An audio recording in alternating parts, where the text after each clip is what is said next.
So we're here at Noonmark Mountain at the site of the 1999 forest fire that burned through here.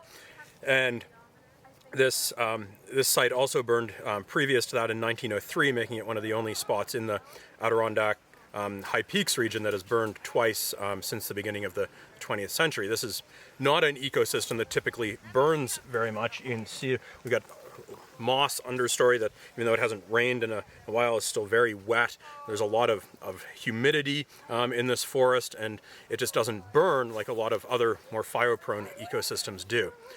This fire happened after a really intensely dry spring into summer, and conditions were just right for a careless campfire to get out of control and burn through this area.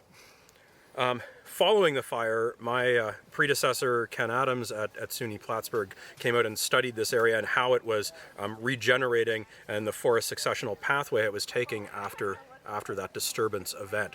And typically what we would see in northern hardwood spruce fir ecosystem like we're in here would be that it would succeed after a disturbance with white birch that would grow for 80 years or so, with spruce and fir coming up in the understory, and the spruce and fir would eventually take over and become the dominant canopy in the long term if another disturbance didn't happen.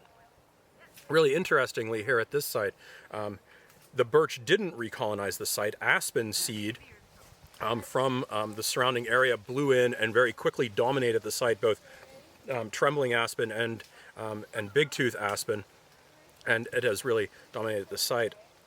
The other interesting thing about that is that aspen normally regenerates very quickly vegetatively from root suckers following a disturbance. That wasn't the case here. There was no aspen here beforehand, and the fire burned so intensely that it actually burned most of the soil down to the bare rock, and so there wasn't vegetative resprouting at this site like you might find it after other disturbances. The aspen is still dominating, although we've had big reductions.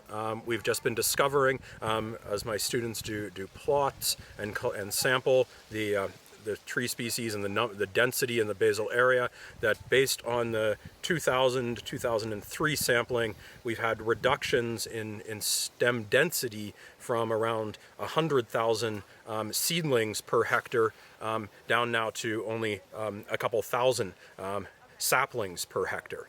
And that's going to continue to thin itself out over the next several decades until we get a mature aspen forest with spruce and fir regenerating in its understory that will eventually take over.